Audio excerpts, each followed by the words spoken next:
Hello, good morning, everyone. Hope you're all doing well.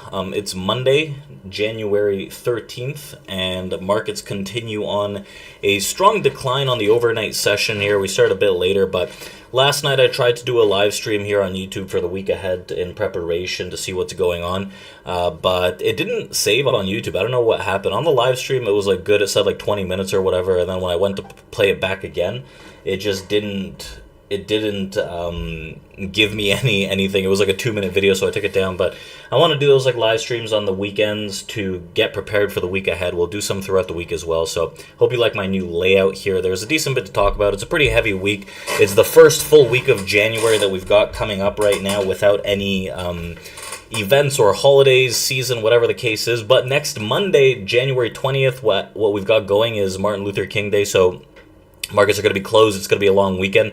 It seems like this January cannot catch a break. So before we talk about the overall market and its most recent downside momentum, which I think there's still more coming down as we talked about last night in preparation for the week ahead, looking for some of that downside. What we can talk about is the inflation data that's expected to come out, as well as some of the tariff news. So as you know, Trump's inauguration is coming up, and the volatility is here, and I think volatility is going to be here to stay for a bit because of all of the new things that are coming through. We have concerns with the Fed, the potential for way less rate cuts than were initially expected in 2025. It seems like they cut a little too soon. Equities are looking very fragile, and they continue to open up some of this downside, and we've got inflation concerns, right, which is a big part of why the Fed is pulling back on its rate cuts this year. We've got PPI that comes out tomorrow pre-market and CPI that comes out Wednesday pre-market. So both those inflation readings are expected to be a little spicier, a little hotter, and the Fed is looking at that. The year-over-year inflation is creeping back up. So it's probably less likely that we start to see a huge flow of cuts that come through this year.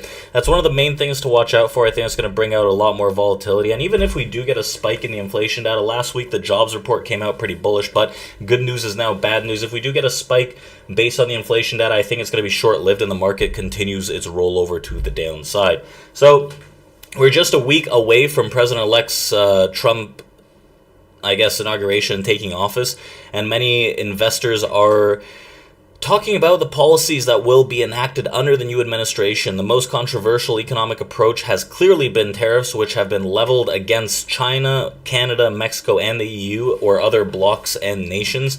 And a general rundown of what Team Trump is looking to get out of the tariffs and why they might be the best tool or bargaining chip to deal with everything from manufacturing and the trade deficit, and trade to the fiscal deficit. So we got Treasury Secretary Scott Bessent.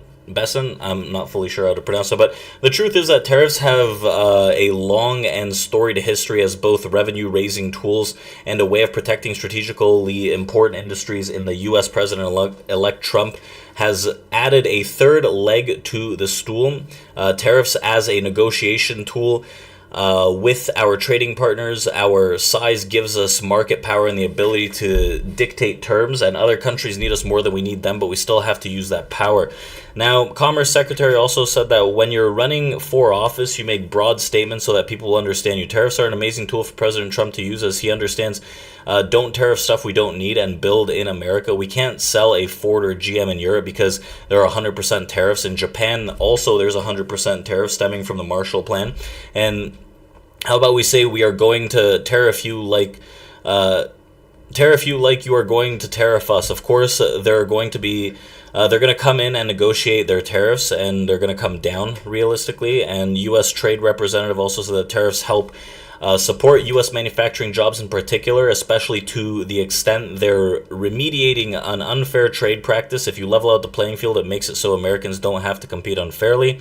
And there's a lot of breakdowns as to why these tariffs generally might lead to a positive result. In the past, historically, tariffs haven't increased inflation that much as people might fear, but it's going to be a turbulent path going forward. Markets stemming into all-time highs as the Fed is cutting and inflation fears continue to persist, which these tariffs are most likely going to have some kind of negative result on inflation in the most immediate term within the next, I guess, 100 days realistically. You also have the U.S. 10-year and yields continuously creeping up. There's a factor of a macro bond worry, as well as yields rising, the Fed cutting, or right now probably keeping hold of rates as is.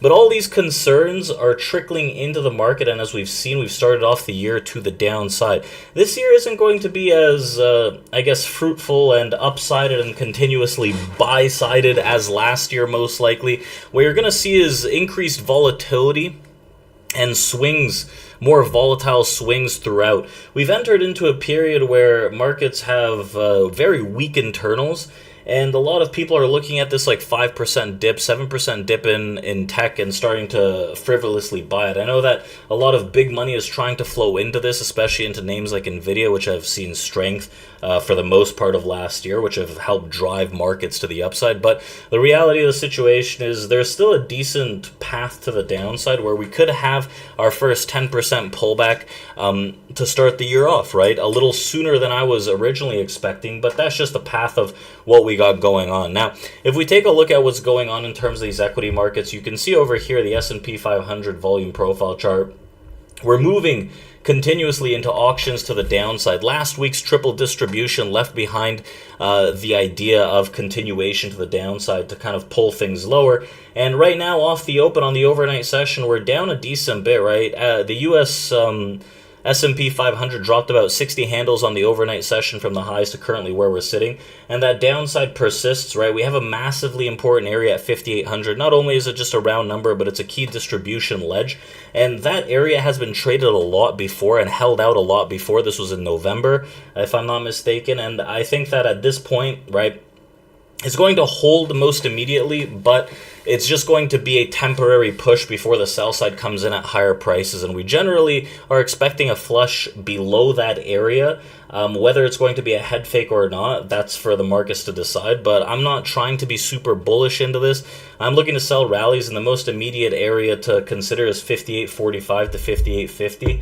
Realistically, so 58.45, 58.50 is the most immediate region where the sell side would want to come in and hold this thing down. Otherwise, the top band of the distribution is close to 58.75 for that continuation. My phone, I'm getting texts right now actually from people that are like, is it time to buy yet? Is it time to buy the dip? Am I buying VOO or whatever the hell it is?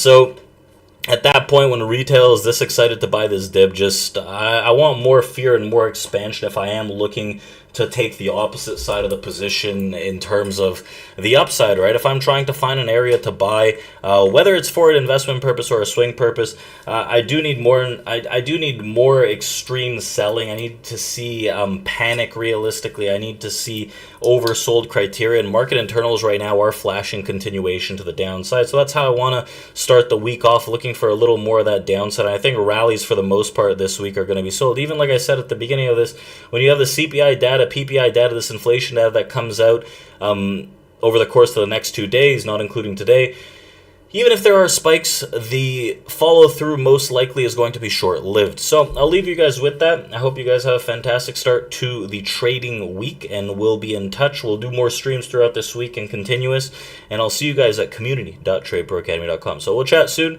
Take care, everyone. And let's start the week on a more chill note. Let's see how this market shapes up. But right now, it ain't looking too sexy. Jim Cramer also tweeted that a complete washout is coming, so just be cautious about that. The opposite trade is usually taken there. So thank you guys. Take care and have a great start to the